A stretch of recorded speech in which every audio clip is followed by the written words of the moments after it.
강인회로 놀러오세요. 7월 29일 토요일 오후 1시 강인회에서 만나요.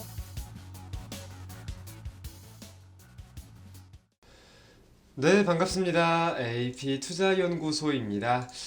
7월 13일 오늘의 마감 증시 같이 한번 살펴보도록 하겠습니다. 양대 증시 오늘 긍정적인 모습을 보인 하루였습니다. 오늘 코스피는 0.64%, 그리고 코스닥은 1.50% 양대 증시 모두 상승 마감하였는데요. 물론 어제와 엊그제, 그러니까 화요일, 수요일, 오늘 목요일까지 양대 증시가 지금 계속 양봉세를 보이고 있다는 점 계속해서 긍정적이지만, 오늘은 이제 갭까지 띄워낸 확실한 상승 의지가 좀 보인 하루였다 살펴볼 수 있을 것 같아요.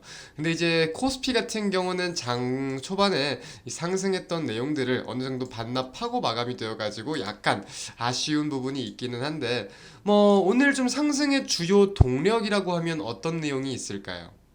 많은 분들이 딱 인지하시는 그 내용이 맞습니다.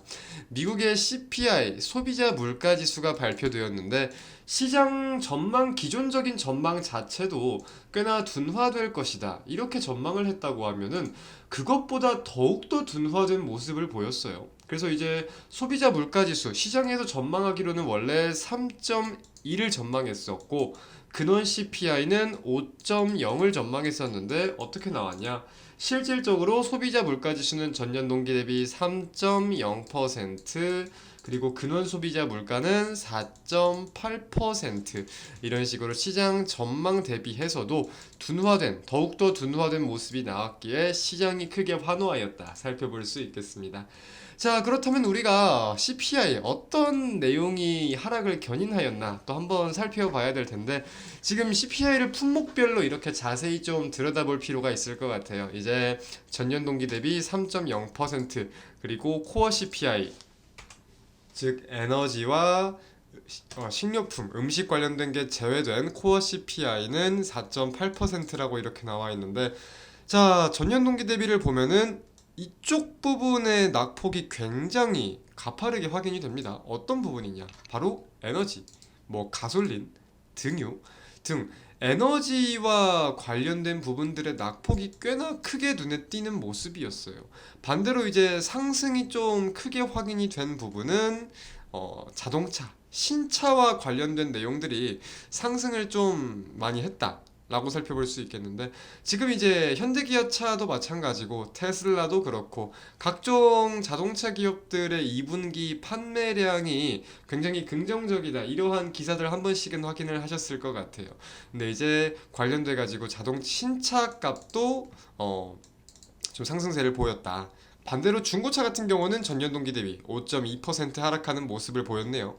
5월 달에는 전월 대비해서도 4.4% 상승하는 모습을 보였는데, 6월 달에는 0.5% 하락 전환하는 급격한 좀 이러한 모습을 보였습니다.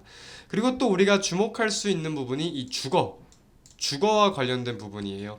주거가 이제 전년 동기 대비 7.8%, 그리고 전월 대비 0.4% 상승이라고 나왔습니다. 5월 달에는 0.6%였는데 그거에 대비해 가지고는 좀 줄어든 모습인 것 같아요. 이제 이런 내용들에 대해서 우리가 상업용 부동산도 저는 사실 좀 주목을 하거든요. 이제 위드 코로나 기조가 보인다고 하더라도 상업용 부동산 시장은 계속해서 침체기라고 제가 지금 알고 있거든요. 근데 이제 이 부동산 관련된 내용들이 계속 좀 주목을 하고 있는 이유들도 분명히 있겠지만, 무언가가 시장이 원하는 대로 뚜렷한 방향성이 지금 계속 확실하게 나오지는 못하고 있는 것 같다라는 생각도 있긴 있어요. 그래서 이런 점들로 하여금 CPI 구성이 되었다 살펴볼 수 있겠고, 자, 이에 대해서 연준은 그렇다면 어떻게 해석을 할지도 우리가 한번 생각을 해봐야 될 텐데, 내일 한국 시간 기준으로 오전 7시 15분에 크리스토퍼 월러 이사가 연설을 할 예정이라고 합니다. 크리스토퍼 월러 이사는 많은 분들이 아시겠지만 매파적인 발언을 자주 하기로도 유명한 이사예요. 그래서 거기에 대해서 과연 시장이 어떻게 반응할 것이냐, 이 점에 우리가 좀 초점을 두고 내일 증시를 지켜볼 필요가 있겠는데, 미국 증시가 마감된 이후 그리고 국내 증시가 개장하기 전 이 사이에, 그러니까 미국 기업들이 장 마감하고 실적 발표를 하듯이 그 사이에 발표를 합니다. 그래서 내일 미국 증시와 국내 증시는 좀 차별화가 될 수도 있어요. 그래서 이런 점들 좀 인지를 하면서 내일 오전장과 이제 미국 증시가 어땠는지 살펴보면 좋을 것 같고요.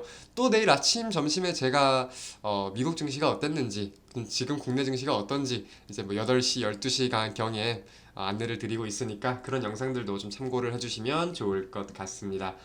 자, 그리고 오늘 한국은행도 금융통합위원회가 개최되었습니다. 한국은 기준금리를 동결했어요. 동결. 미국과는 좀 다른 기조를 보이고 있죠.